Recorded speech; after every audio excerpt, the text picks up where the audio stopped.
Hello everybody, welcome to my kitchen. வணக்கம். இன்னைக்கு உங்களுக்கு நான் காமிக்க போகிற ரெசிபி வந்து பரோட்டா. பரோட்டா வந்து உங்களுக்கு எல்லாருக்குமே தெரியும், ரொம்ப ஃபேமஸ் தமிழ்நாட்டில். அண்ட் அதுக்கு தேவையான பொருட்கள் மைதா, எண்ணெய்,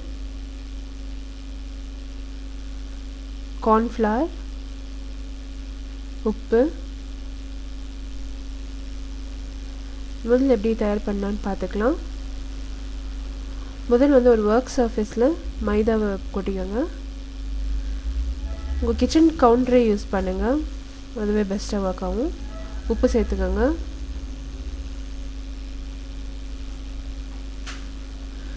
அடுத்து தண்ணி விட்டு பிசையணும். தண்ணி விட்டு பிசைஞ்ச பிறகு எண்ணெய் ஒரு 2 டேபிள் ஸ்பூன் அளவுக்கு எடுத்து நம்ம வந்து நல்லா மாவை நல்லா பிசைய போகிறோம். அது நீங்கள் எவ்வளோ நல்லா பிசைகிறீங்களோ அவ்வளோ நல்லா மெதுவாக உங்களுக்கு லேயர்ஸ் மெலிசாக திரட்ட வரும். அண்ட் லேயர்ஸ் கூட பண்ணுறதுக்கு உங்களுக்கு ஈஸியாக இருக்கும். இந்த எலாஸ்டிசிட்டி ஃபார்ம் ஆகும் நீங்கள் பிசையும் போது.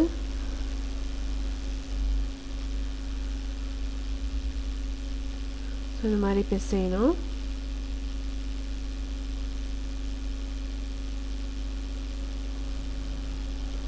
இதோட டீட்டெயில் ரெசிபி டிஸ்கிரிப்ஷன் என்னோட பிளாக் சைட்டில் இருக்கும்.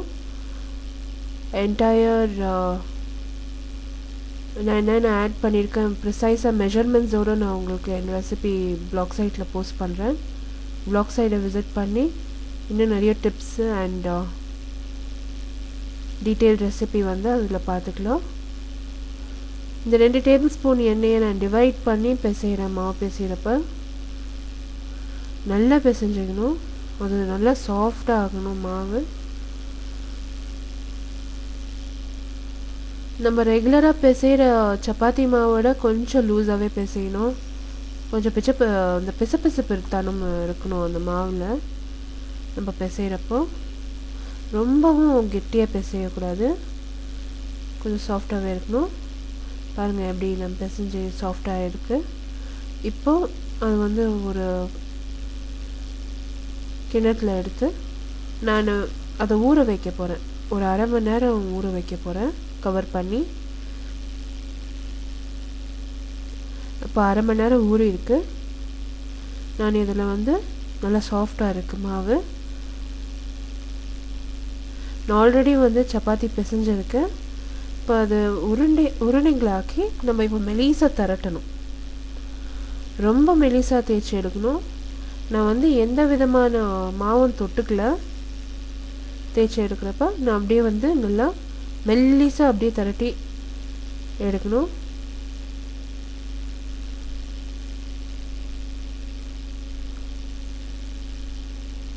அதுக்கு தான் நீங்கள் உங்கள் கிச்சன் கவுண்டரே யூஸ் பண்ணுங்கன்னு சொன்னேன். இது ஈஸியாக இருக்கும் ஒர்க் பண்ணுறப்போ. நீங்கள் வந்து மனை வச்சுட்டு திரட்டினீங்கன்னா அது வந்து அவ்வளோ நல்லா இருக்காது, இந்த ஸ்பேஸும் பத்தாது. நம்ம கிச்சன் கவுண்டர் தான் பெஸ்ட்டு. ஸோ பாருங்கள் எவ்வளோ க்ளீனாக மெல்லிசாக திரட்டியிருக்கேன்.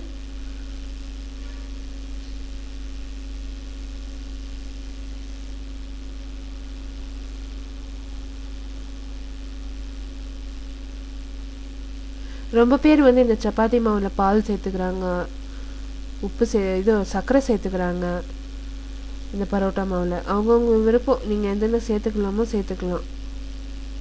நான் ஒரு வாட்டிக்கு பால், முட்டை, சர்க்கரை எல்லாம் சேர்த்து பண்ணுறது தான். ஆனால் இது பிளெயினாக எல்லாருமே செய்யலான்னு சொல்லி தான் இந்த மாதிரி காமிக்கிறேன். இப்போ அடுத்து ஒரு டீஸ்பூன் அளவுக்கு எண்ணெய் விட்டு அந்த கார்ன்ஸ்டார்ச்சும் மைதா மாவும் மேலே ஸ்ப்ரிங்கிள் பண்ணியிருக்கேன், தூவிருக்கேன். அதை வந்து நல்லா தேய்ச்சி அந்த சப்பாத்தியில். அது எதுக்கு அந்த மாதிரி நான் ஸ்ப்ரிங்கிள் பண்ணுறேன்னா, அந்த லேயர்ஸ் பண்ணுறப்போ அந்த லேயர் வந்து தனித்தனியாக வரும். அந்த லேயர்ஸ் ஒட்டாது, ஒன்றோட ஒன்று ஒட்டாது, தனித்தனியாக லேயர்ஸ் இருக்கும். அண்ட் உங்களுக்கு நிறைய லேயர்ஸ் தெரியும் நீங்கள் வந்து இந்த மாதிரி பண்ணிங்கன்னா. இப்போ அந்த என்டையர் சப்பாத்தியை அப்படியே லிஃப்ட் பண்ணணும். லிஃப்ட் பண்ணிங்கனாக்கா உங்களுக்கு இந்த மாதிரி நீட்டமாக ஒரு இது கிடைக்கும். அது வந்து ஒரு ஃபேன் ஷேப்பில் அப்படி நம்ம இது பண்ணிக்கணும். அந்த சப்பாத்தி மாவு வந்து அந்த கிழிஞ்சு போனாலும் பரவாயில்ல, அது வந்து கொஞ்சம் விட்டுடும். நம்ம தூக்கி அது ஒர்க் பண்ணுறப்போ அது அப்படி ஆனாலும் பரவாயில்ல, ஒன்றும் ப்ராப்ளம் இல்லை. ஏன்னா அதுவும் ஒரு லேயர் ஃபார்ம் ஆகும். ஸோ அங்கங்கே விட்டு கிழிஞ்சு போனாலும் இட்ஸ் நாட் அன் இஷ்யூ. அதுவும் ஒரு லேயர் ஃபார்ம் ஆகும்.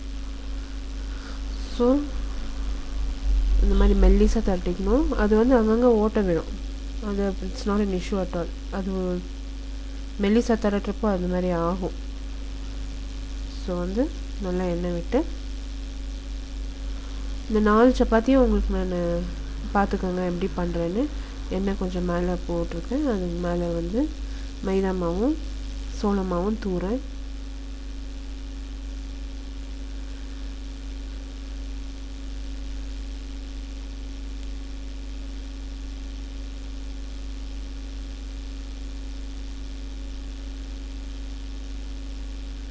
அதை மெதுவாக தூக்கி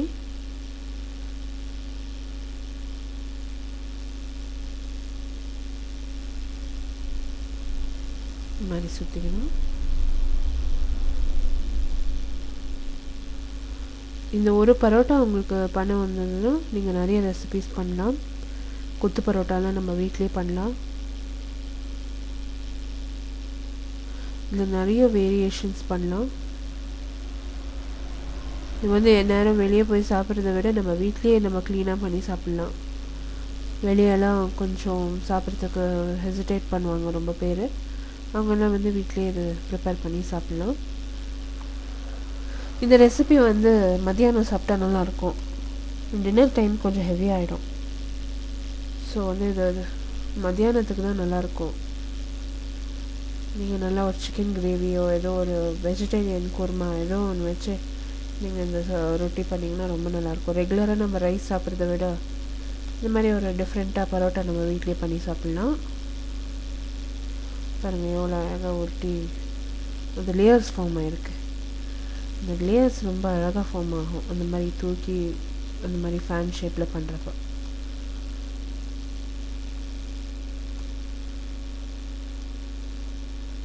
கண்டிப்பாக இந்த ரெசிபி எல்லோரும் ட்ரை பண்ணுங்கள். என் பிளாக் சைட் விசிட் பண்ணி இந்த ரெசிபி டீட்டெயில்ஸ் கம்ப்ளீட்டாக நோட் பண்ணிக்கோங்க. இது ஒன்றும் அவ்வளோ ஒன்றும் ஐட்டம்ஸ் இல்லை இந்த ரெசிப்பியில். வந்து ஹார்ட்லி 3-4 ஐட்டம்ஸ் தான் இருக்குது. உங்கள் வீட்டில் கார்ன்ஃப்ளவர் இல்லைனாலும் பரவாயில்ல, வெறும் மைதா வச்சுட்டே நீங்கள் பண்ணுங்கள், ரொம்ப நல்லா வரும். கார்ன்ஃப்ளவரெல்லாம் ஸ்ப்ரிங்கிள் பண்ணோன்னே இல்லை, அது என்னோடய டிப்பு. நான் வந்து அதை கண்டுபிடிச்சது. அந்த கார்ன்ஃப்ளவர் யூஸ் பண்ண அது கிறிஸ்பாக லேயராக ஃபார்ம் ஆகுது. ஸோ வந்து நல்லா தரட்டிக்கணும். அழகாக ரவுண்ட் ஷேப்பில் தரட்டிருக்கேன். கொஞ்சம் திக்காகவே தரட்டிக்கோங்க.